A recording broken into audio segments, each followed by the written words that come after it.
අයිබෝවන් හිතවතුනි ඕනම කෑමක් එහි රසය ගුණේ වෙනස් නොවී අවුරුද්දක් වුණත් ශීතකරණයේ කෑම කල්තියා ගන්න මේ රහස ගැන ඔබ දන්නවද?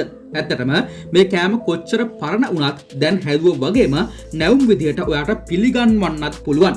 ඒ වගේම උයපු ඕනම කෑමක් වසරක් වුණත් ශීතකරණයක නොදා කාමර උෂ්ණත්වයේ තියාගන්න පුළුවන් රහස් ක්‍රමවේදය ගැනත් අද අපි ඔබට කියලා දෙනවා. ඉතින් මෙතන ක්‍රමවේද එකක් දෙකක් නෙවෙයි ක්‍රමවේද පහක්ම අපි ඔබට කියලා දෙනවා. ඉතින් මේ හැම ක්‍රමවේදයක්ම සුපවේදීන්ගේ ගොඩක් වටින ඒ වගේම ගොඩක් ලොකු රහස්.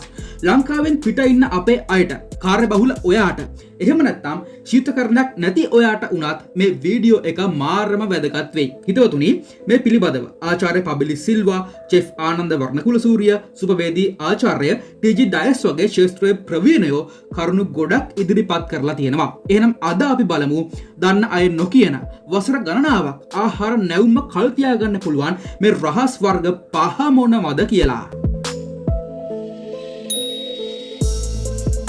හොඳයි අදත් වෙනද වගේම බොහොම ආදරෙන් ඉල්ලනවා මේ වටිනා වීඩියෝව සමග එක හුස්මට රැඳිලා ඉන්න කියලා. හිතවතුනි අද අපි මේ කතා කරන මාතෘකාව තුළ ඊටම වැදගත් කරුණු රාශියක්ම අන්තර්ගත වෙලා තියෙනවා. දැන් ඔබේ නිවසේ ශීතකරණයක් තිබුණත් නැතත් මේ ක්‍රම අත්දැක බලලා ආහාර දිගු කාලයක් නැවුම තබා ගන්න පුළුවන් නවීන ක්‍රමවේද තමයි මෙව්වා. හොඳයි වැඩි කතා වුන්නේ නැහැ. අපි එනවා අපේ පළවෙනි ක්‍රමයේ පැත්තට. මේ තමයි pH පාලනය සහ තාපමරණ කාලය. එහෙම නැත්නම් thermal dead time කියලා කියන්නේ. දැන් මේ වචන වලට බය වෙන්න එපා. මේ මොකක්ද කියලා මම ඔයාලට සරල උදාහරණයකින් පැහැදිලි කරන්නම්. අපි හිතමු ඔබ දවල්ට තක්කලි ව්‍යංජනයක් සහ පරිප්පු ව්‍යංජනයක් හදනවා කියලා. දැන් මේ කෑම වර්ග දෙකම ෆ්‍රිජ් එකේ නොදා කුස්සියේ මේසේ උඩ සාමාන්‍ය විදිහට දවසක් තියෙනවා. ඔන්න පහුවෙනිදා බලනකොට පරිප්පු හොද්ද නරක් වෙලා හැබැයි පුදුමයකට වගේ තක්කලි හොද්දට කිසිම අවුලක් වෙලා නැතුව අලුත්ම වගේ තියෙනවා. හිතවතුනි පරිප්පු බත් මස් මාළු වගේ ආහාරවල pH අගය තියෙන්නේ 6ත් 7ත් වගේ මට්ටමකයි. මේක ආහාර නරක කරන එඩ හදවන බැක්ටීරියා වලට ඉතාම හොඳ පරිසරයක්. නමුත් තක්කාලි, ඇඹුල් ගොරක, දෙහි, විනාකිරි වගේ දේවල් වල ආහාරවල pH අගය තියෙන්නේ 3ත් 4.5ත් වගේ දැඩි ආම්ලික මට්ටමකයි.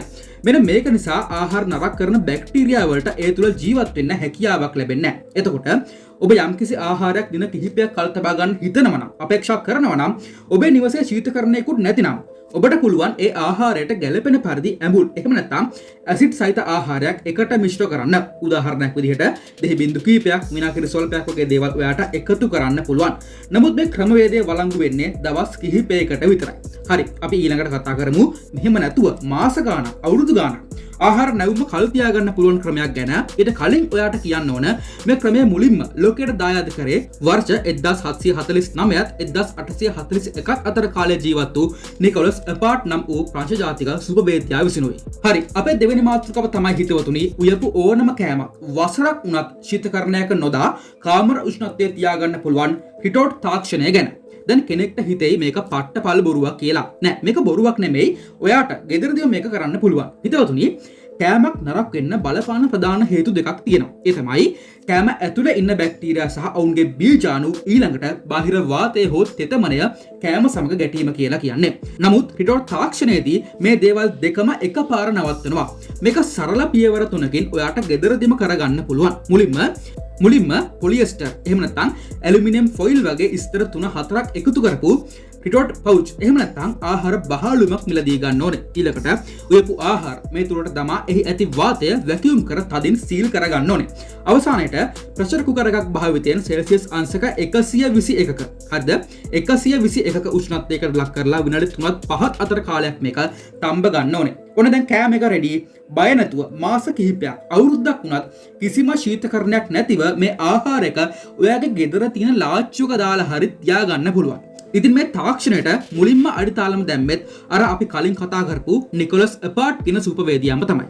නමුත් වර්ෂ 1970 ගණන් වලදී මේක වාණිජ්‍ය ලෝකයට දායාද කරා. හොඳයි. හිතවතුනි අපේ ඊළඟ කාරණාව තමයි ලෝක යුද්ධයකදී උනත් වසර දෙක තුනක් ඕනම බර කෑමක් බිස්කට් කුඩු වගේ සැහැල්ලු කරලා කල් තියාගන්න පුළුවන් ශීතකර වියලීම එහෙම නැත්නම් ෆ්‍රීස් ඩ්‍රයින් තාක්ෂණය. හිතවතුනි ආහාර නරක වෙන්න ජල අංශ ඕන. එතකොට වතුර ද්‍රව තත්වයේ තියෙනකොට තමයි බැක්ටීරියා වලට පණ ලැබෙන්නේ. එතකොට ෆ්‍රීස් ඩ්‍රයින් ක්‍රමයේදී කරන්නේ වතුරට ද්‍රවයක් වෙන්න ඉඩ නොදීමයි. නමුත් මේ ආහාරවල තියෙන නැවුම් ගතිය ඒ වෙලාවෙම ලිපෙන් බාපු ගානට සුවඳ විහිදෙන ආහාරයක තියෙන නැවුම් ගතියට 90%ක්ම සමානයි. මේ කෑම සෙල්සියස් අංශක ඍණ 40ක විතර උෂ්ණත්වයකට ක්ෂණිකව අයිස් කරනවා. ඊළඟට විශේෂ කුටියකට දාලා පීඩනය අඩු කරලා සියුම් රසණයක් මේකට ලබා දෙනවා. මෙන්න මෙතනදී මේ ජලය එලින්ම අයිස් තත්ත්වයේ සිට වාෂ්පයක් බවට පත් වෙලා කෑමෙන් ඉවත් වෙනවා. මෙන්න මේක නිසා කෑම ඇතුලේ වතුර තිබුණු තැන් හිස් සිදුරු බවට පරිවර්තනය වෙනවා. ඉතින් ආයෙත් මේ ආහාර පැකට් වලට උණු වතුර ටිකක් දාපු ගමන් අර සිදුරු ඇතුලට ජල වාෂ්ප උරාගෙන කෑම එකට නැවත පණ ලැබෙනවා. ඉතින් ඇත්තටම මේ ක්‍රමවේදය නාසා ආයතනය පවා අදටත් භාවිතා කරනවා. හරි, දැන් මේ ක්‍රමවලට ඇසුරුම් කරලා ශීතකරණය ගබඩා කරන ආහාරයක් වඩා වැඩි කාලයක් තබා ගන්න පුළුවන්. හරි, හිතවතුනි අපේ ඊළඟ කාරණාව තමයි රික්තක ඇසුරුම් කරණය. එහෙම නැත්නම් වැකියුම් පැකින් තාක්ෂණය කියලා කියන්නේ. ඉතින් මේක හරිම සරලයි. ඔයාලට ගෙදරදීම කරගන්න පුළුවන්. ඒ වගේම මේකට මෙන්න මේ වගේ වැකියුම් සීලර් එකක් ඕන වෙනවා. ඉතින් මෙතනදී වෙන්නේ ආහාරයේ ඇති O2 වායුව ඉවත් කර නිර්වායු තත්ත්වයක් ඒ තුල ඇති කිරීමයි. ඉතින් මේ විදිහට වැකියුම් කරන ආහාරයක් ඔයාලට පුළුවන් මාස 2-3ක් අතර කාලයක් ශීතකරණයේ තබා ගන්න. නිකමට හිතන්න සාමාන්‍ය ආහාරයක් උපරිම දවස් 3-5 අතර තමයි ශීතකරණයක තබා ගන්න පුළුවන්. ඔන ෆ්‍රීසර් කොටසට දැම්මොත් සති 2-3ක් ඔයාට මේක තියාගන්න පුළුවන්. නමුත් ඒ වෙනකොට ආහාරයේ රසය ගුණය 75%ක්ම විනාශ වෙලා ඉවරයි.